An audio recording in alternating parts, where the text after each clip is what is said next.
Assalamualaikum warahmatullahi wabarakatuh. Waalaikumsalam. Kembali lagi bersama kami di Time Travel. Rahayu dan salam sejahtera untuk kita semua. Nah, gimana Alif? Ditemenin sama teh sama susu nih, sehat banget. Iya. Oke, Sobat Time Travel, Alif, kita ngobrol santai lagi lah di episode kita kali ini.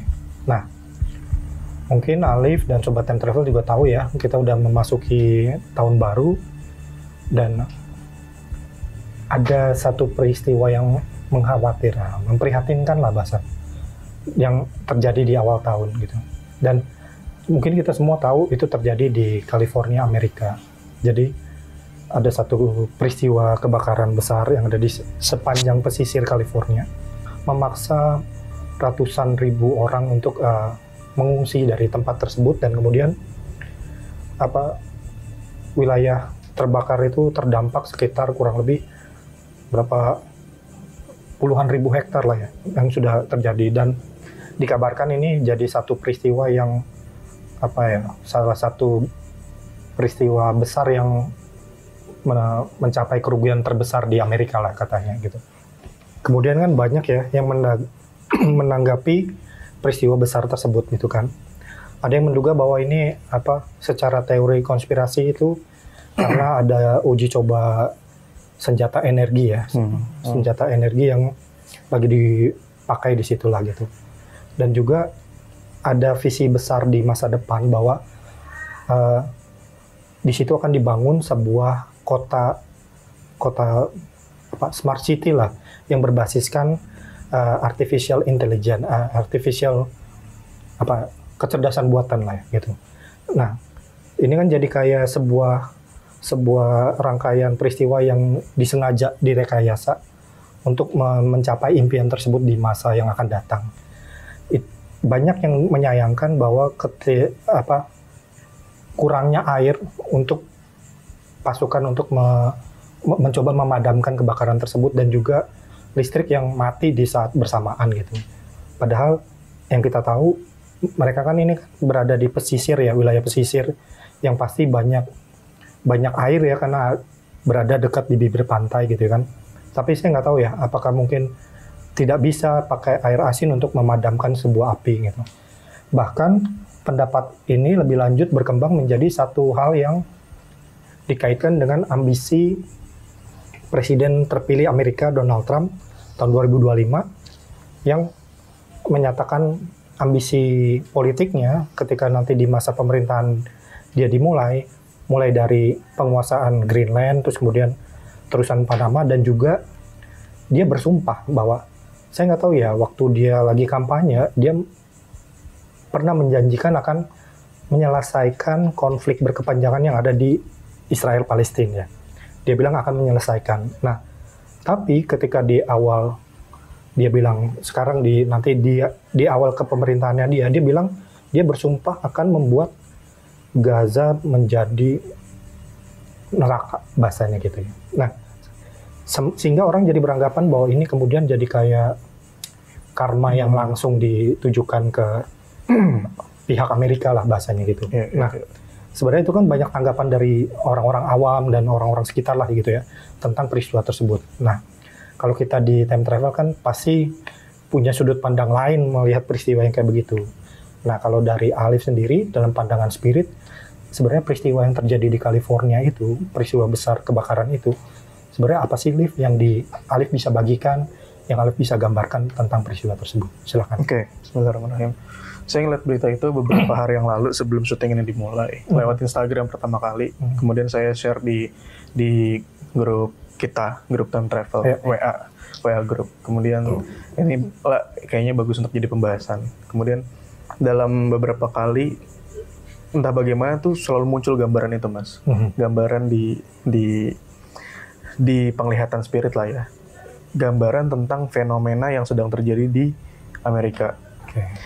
Oke lah, kalau kita bicara tentang kebakaran hutan dan sebagainya, memang di sana secara data cukup sering terjadi karena kan memang kering ya, daerah kering. Walaupun sekarang mungkin masih memasuki musim dingin. Tapi emang secara data cukup sering terjadi kebakaran atau sebagainya. Tapi memang nggak sebesar sekarang. Nah, yang aneh adalah sekarang sangat besar, masif sekali, dan ada di beberapa titik. Semalam saya ngelihat di Maps, di Google Maps itu ada 4 titik di sekitar LA, ya, California dan sebagainya itu. Ada 4 titik besar di situ. Nggak tahu secara realnya apakah ada lebih atau bagaimana. Nah, balik lagi, oke lah. Beberapa orang itu bilang kalau itu teori konspirasi, katanya Elon Musk ngebakar apa, atau mungkin ada orang bilang ya itu memang kejadian alam biasa, dan sebagainya. Tapi bagi orang-orang yang meyakini suatu pertanda alam, biasanya mereka punya sudut pandang lain, punya perspektif lain dari kejadian yang sedang terjadi di bumi gitu kan. Nah, yang terlihat secara spirit adalah itu kan kobaran apinya segitu besar gitu. Ada satu video yang saya lihat kobaran apinya itu seperti meluluh lantahkan bukit dan gedung-gedung dan rumah-rumah sekitarnya. Kalau yang terlihat bahwa kobaran itu seperti sesosok makhluk yang sangat besar, yang dia lagi marah, dan di bawahnya itu banyak wujud-wujud makhluk yang lebih kecil lagi daripada dia. Saya pikir makhluk itu cuma satu, tapi ternyata ada banyak yang besar juga, dan banyak juga yang kecil-kecilnya. Jadi kalau digambarkan ketika saya diperlihatkan itu kayak rombongan pasukan yang entah datangnya dari mana, dan itu api, Mas. Rombongan pasukan api dengan wujudnya seperti itu, seperti orang, tapi berkobar. Ada yang gede banget, ada yang besar sekali, ada yang lebih kecil, bahkan ada juga yang kerdil-kerdilnya. Yang besar itu ibaratnya kayak lagi begitu. Sekali kibasan tangannya itu kobaran api kemana-mana. Gini kemana-mana. Yang kecil-kecil juga merangkak-rangkak di jalan, di tanah, melahap rumput, tanaman segala macam. Ada juga yang dia nempel di pohon, merambat-rambat di pohon terus kebakar. Terus di rumah-rumah juga sama. Bahkan di gedung-gedung, anehnya itu api itu menjalar dari bawah gitu ke atas. Yang terlihat begitu. Kalau gedung kan bukan materialnya kan tidak gampang terbakar. Nggak gampang terbakar emang. Kan? Gitu. Tapi kejadiannya malah kejadiannya begitu. Dan kalau di video mungkin banyak yang udah jadi abu kan. Udah gosong lah intinya, udah nggak berbentuk gitu. Yang terlihat secara spirit begitu adanya. Kemudian saya juga bingung kenapa setelah saya diperlihatkan itu selalu muncul, Mas.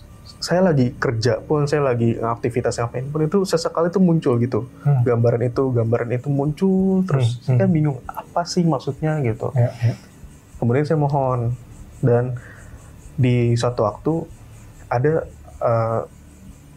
orang tua dari masa lampau, leluhur, beliau menceritakan sedang terjadi apa di sana. Walaupun tidak secara gamblang ya. Beliau menceritakan begini, bahwa kejadian yang ada di tempat itu sebagai suatu pertanda bahwa alam tuh juga punya haknya untuk bisa hidup. Gitu. Alam juga punya hak untuk bisa seimbang. Intinya semua tuh harus seimbang loh, gitu. Semua tuh harus seimbang yang ada di bumi ini, yang ada di alam semesta tuh harus seimbang. Apa yang sudah Yang Maha Kuasa ciptakan itu harus seimbang. Nah, kenapa orang tua tersebut ngomong gitu? Saya jadi mikir, apa mungkin orang-orang di zaman sekarang itu udah terlalu melampaui batas gitu loh. Kalau misalnya bikin suatu project jadi menghilangkan hak-hak alam, misalnya merusak alam, tanaman dipotong, dibabat habis, mungkin aliran sungai ditutup, terus bumi dilubang-lubangin, digeruk, gunung dimakan dan sebagainya. Mungkin kayak gitu kali. Nah, ternyata itu semua tuh mengganggu keseimbangan alam. Yang namanya alam itu kan hidup. Kalau kata beliau tuh, yang namanya alam itu energi yang hidup. Dan punya wujud manifestasi. Suatu saat alam itu akan minta kembali apa yang sudah diambil oleh manusia, gitulah bahasanya. Mungkin ini asumsi saya, mungkin kejadian yang ada di Amerika itu menjadi bagian dari bergejolaknya alam untuk mencari keseimbangannya lagi gitu loh.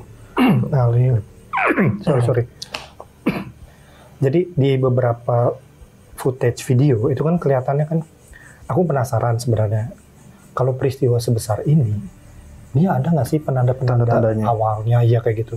Karena kan di beberapa cerita Alif selalu menyampaikan kalau misalnya peristiwa besar itu pasti ada pertandanya gitu. Nah kalau kejadian ini gimana? Karena aku melihatnya kan kalau tadi Alif bicara sebenarnya secara sejarah memang sering terjadi, tapi kok ini begitu dahsyat, begitu masif sebenarnya seperti apa? Saya juga nanya. Yang bisa saya dapat jawabannya cuma gini. Pasti ada tanda-tandanya secara alam, karena itu kan kejadian alam. Betul. Meskipun entah trigger dari mana, tapi kan akhirnya tidak terkendali dan memang alam yang bekerja gitu kan. Ibaratnya tangan ilahi yang bekerja. Nah, biasanya tanda-tandanya itu orang suka nggak sadar. Misalnya perubahan cuaca yang cukup ekstrim tiba-tiba. Kemudian bisa juga dalam beberapa hari sebelumnya itu suka ada tanda-tanda di langit. Misalnya ada yang terbang lah, ada yang cahaya muncul lah. Iya, ada bola-bola api loh. Yang di video footage-nya itu. Bahkan ada yang bilang, wah ini mah kayak yang ada di sini nih, yang ada di bola-bola api ini. Nah, kayak gitu. Mungkin gitu. Kemudian kata beliau, kadang-kadang mungkin di antara orang-orang banyak yang hidup di sekitar wilayah itu, mungkin ada beberapa orang yang dikasih petunjuk. Mungkin lewat mimpi, atau lewat feeling gitu. Tapi biasanya orang suka nggak peka. Nah, terakhir biasanya hewan-hewan gelisah sampai akhirnya pergi mencari tempat perlindungan. Itu kalau hewan pasti orang udah tahu lah. Oh, kalau ada gerombolan hewan pergi dari satu tempat ke tempat lain, pasti mau ada suatu kejadian. Tapi biasanya orang makin kesini makin suka nggak sadar. Makanya para orang tua zaman dulu suka bilang, kita harus selalu eling dan waspada. Jadi eling itu kan ingat kepada Tuhan, ingat semuanya lah gitu. Tapi ternyata kalau kata orang tua zaman dulu, jangan cuma ingat doang nggak cukup gitu. Ibaratnya tobat doang nggak cukup lah rasanya. Tapi juga harus punya kewaspadaan tinggi terhadap apa yang sedang dan akan terjadi di sekeliling kita, termasuk diri kita sendiri. Gitu. Mungkin tanda-tandanya kayak gitu. Terus gini, lanjutin. Kemudian beliau sedikit bercerita, kalau orang bisa peka dan bisa ngelihat lebih jauh dari fenomena yang ada di Amerika itu kan dahsyat banget, Mas. Betul. Saya aja, nggak tahu mungkin teman-teman rasanya gimana, saya aja nonton doang, itu rasanya getar di hati. Bayangin, orang yang hidup di situ gimana rasanya. Asapnya terhirup, dan itu kan CO2. Betul. Terus panasnya gimana, dan lain-lain. Aku sih bilangnya kayak tsunami api jadinya. Iya, kayak gitu. Nah, dari cerita yang orang tua tersebut ceritain, bahwa gerombolan itu dari, ibaratnya bahasanya agak susah nih. Jadi beberapa orang itu ngelihat ada bola-bola yang terbang di atas, di langit itu. Nah, beliau bercerita, yang saya juga agak kurang mengerti sebetulnya. Beliau bercerita, itu inti energinya loh gitu. Itu inti energi yang sudah turun.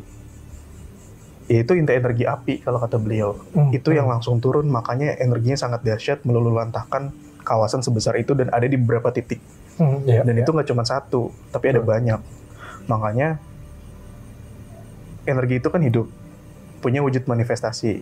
Yang terlihat ya itu seperti makhluk yang sangat besar yang lagi menyapu, meluluhlantahkan sekitar-sekitarnya itu. Dan itu nggak cuma satu, ada banyak bersama dengan yang lain-lainnya.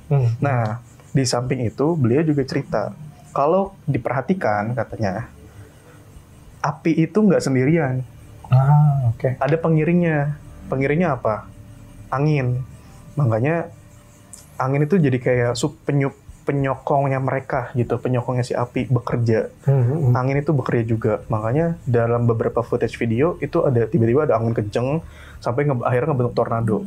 Nah, betul. Si api yang kena tornado itu kan jadi kayak vortex api kan. Betul. Pas saya diperlihatkan, itu kayak punya karakter baru lagi, Mas. karakter baru dari perpaduan dari dua unsur alam itu. Oke. Gitu. Sampai akhirnya beliau cerita kalau ini mungkin bisa dikatakan sebagai pembukaan dari sesuatu yang besar. Saya kan bingung, kalau emang di sini kejadian, apakah nanti di masa-masa yang akan datang bakal kejadian di tempat lain? Ya wallahu alam, kita nggak tahu. Nah, kata beliau gini, makanya selalu harus ingat dan waspada. Kenapa? Semakin tahun kan gejolak alam tuh makin meningkat ya, eskalasi. Iya, eskalasinya makin meningkat. Ya. Kita selalu cerita kayak gitu, frekuensinya makin meningkat. Tanpa kita sadari, itu selalu meningkat. Sekarang yang terlihat kobaran api besar, disupport sama angin yang bahkan sampai menghasilkan tornado. Ya. Kalau misalnya ke depannya ada kejadian di tempat lain, ternyata bukan hanya api, ada tanah, bumi, belum air, dan lain-lain lah. Ya, itulah yang dikatakan harus selalu waspada gitu, ingat dan waspada kayak gitu. Maksud dari cerita beliau adalah sampai akhirnya jadi sebuah hikmah gini. Ya orang zaman sekarang tuh gunung aja dimakan, kata orang tua masa lalu gitu. Gunung aja dimakan, laut aja disedot, bumi aja dikeruk, hutan aja dibabat, aliran sungai ya tadi ditutup, danau ditutup dan sebagainya. Semua hanya untuk ngisi perut doang. Lah, terus kalau kayak gitu, berarti kan udah rakus ya? Iya. Emang kalau kayak gitu, alam nggak minta balikin gitu? Pasti kan mohon kan kepada yang Maha Kuasa, saya juga punya hak untuk hidup gitu, bahasanya gitu. Makanya, ya mungkin itu sebagai suatu peringatan bahwa kita harus selalu punya kata cukup lah, bersyukur gitu atas apa yang ada, jangan berlebih-lebihan. Di berbagai macam cerita, kisah masa lalu, baik di kitab suci maupun di pewayangan, itu banyak dikisahkan kaum-kaum terdahulu itu musnah karena melampaui batas, bahasanya gitu. Nah, dimusnahkan karena melampaui batas. Jangan sampai kita jadi manusia yang melampaui batas, sampai nanti akhirnya dimusnahkan oleh alam gitu. Nah, kalau tadi Alif cerita, ini yang keluar udah inti-inti energinya, si api sendiri.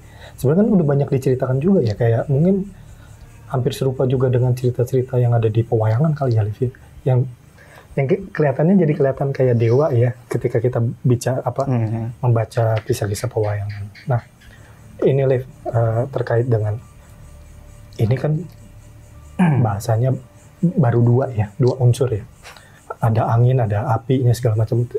Sebenarnya kan yang menjadi yang ada beberapa hal yang disayangkan warga itu kan karena ada air, ketidaktersediaan air dari situ. Nah, sebenarnya ini kan dekat sebenarnya dari pantai gitu. Ini apa yang terjadi sih sebenarnya? Kok tidak bisa mengatasi?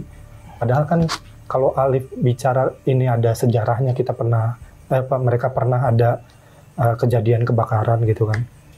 Kok mereka kayak nggak punya local wisdom ya yang bisa mengajak api itu menjadi sahabatnya mereka kan dan gini, Mas, bisa mengatasi hal yang paham. Kan gini, mungkin gini, karena makin kesini makin banyak orang yang hidup ya, makin banyak manusia yang lahir gitu kan. Akhirnya masing-masing orang punya visi misinya masing-masing. Udah nggak satu tujuan, nggak kayak orang-orang zaman dulu. Satu suara, satu kompak semua ke barat-barat, ke timur-timur gitu. Kalau sekarang kan udah punya perspektif masing-masing, punya logikanya masing-masing. Jadi kalau misalnya ada pun yang mengajak, ya paling segelintir orang yang bisa ikut. Nggak semuanya bisa diarahkan. Lagi pula, ya itu bukan kewajiban orang tertentu untuk bisa ngajak semuanya kan. Gitu. Terus bicara tentang, ini dekat pesisir. Kenapa air nggak bisa disedot atau apa? Ya kan kita nggak tahu kejadian di sana seperti apa, seberapa jauh titik sumber api dengan laut itu. Meskipun dekat, tapi dekatnya berapa kilometer dan butuh seberapa jauh selang untuk pipa untuk bisa ngarahin air ke sana kan. Dan pasti kan titik apinya banyak, nggak cuma satu. Paling gitu sih. Karena kalau bicara local wisdom itu kan, makanya dari awal aku nggak pernah menyebut ini bencana ya, kan aku bilang peristiwa besar lah ya gitu, karena kita di sini sendiri di Nusantara ya gitu ya, kita kan punya filosofi hidup, apalagi itu terkait kayak misalnya orang-orang di Jawa dan di Bali ya, mereka sangat memegang teguh bahwa manusia dan alam itu satu kesatuan ya gitu, dan manusia itu menjadi penjaga keseimbangan alam itu sendiri. Nah, ketika manusia udah tidak bisa menjaga keseimbangan alam, maka alam akan mencari keseimbangannya sendiri dengan logika-logikanya alam gitu. Makanya orang-orang di Bali mungkin ya, sobat time travel yang di Bali, tolong dikonfirmasi ya. Mereka nggak punya kamus kata bencana ya, karena mereka bilang mungkin karena kita manusia merasa dirugikan, maka muncullah gitu istilah-istilah bencana gitu. Karena dari sudut pandangnya manusia. Tapi kalau dari sudut pandang alam, mereka lagi mencari keseimbangannya sendiri kan, sebenarnya kan begitu ya kan.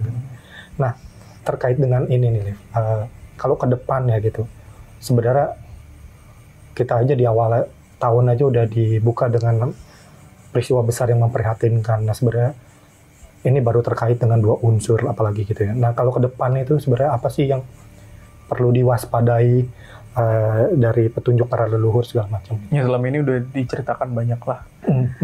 Bisa teman-teman bisa lihat lah Serat Jongko Joyoboyo, dari Prabu Siliwangi juga, dari tokoh-tokoh lain, dari kitab suci agama apapun, dan lain-lain lah, serat-serat kuno. Itu semua udah menggambarkan masa-masa yang akan datang gimana. Intinya lagi-lagi gitu, selalu ingat sama diri kita sendiri, sama keluarga, ingat sama Yang Maha Kuasa, selalu terkoneksi dengannya, dan jangan lupa waspada. Karena kata para leluhur, hari-hari esok itu semakin tidak menentu akan ada apa yang terjadi di depan sana. Gitu. Semakin banyak halang rintang lah ke depannya. Ya, itu aja sih paling. Terakhir. Terkait orang yang menghubungkan peristiwa ini dengan tadi karma langsung akibat sumpah serapahnya si presiden terpilih ke depan Amerika gitu. Nah, terus juga kenapa terjadinya di California? Kenapa bukan di misalnya pusat pemerintahannya Amerika sendiri, misalnya di White House atau di gitu, misalnya gitu. Gini. Ini pertanyaan nyeleneh, tapi saya yakin banyak orang yang mikir kayak gitu. Saya yakin. Ya gitu sih. Pertama, saya nggak tahu, itu kan udah kehendak Yang Kuasa. Betul. Itu udah kehendak ilahi. Gitu. Yang kedua, saya yakin setiap hal yang terjadi di semesta itu Yang Maha Kuasa punya cara tersendiri kenapa adanya di situ, kenapa waktunya pas gitu dan sebagainya. Oke, udah cukup ya Mas. Siap. Oke, Sobat Time Travel, semoga ini memberi satu perspektif yang baru ya. Bagaimana cara kita melihat satu peristiwa gitu kan. Oke, Sobat Time Travel, semoga kalian suka dengan episode kita kali ini. Tetap like, share, comment, dan subscribe untuk selalu terhubung dengan video kita yang terbaru. Sampai kita bertemu di penelusuran selanjutnya. Wassalamualaikum warahmatullahi wabarakatuh.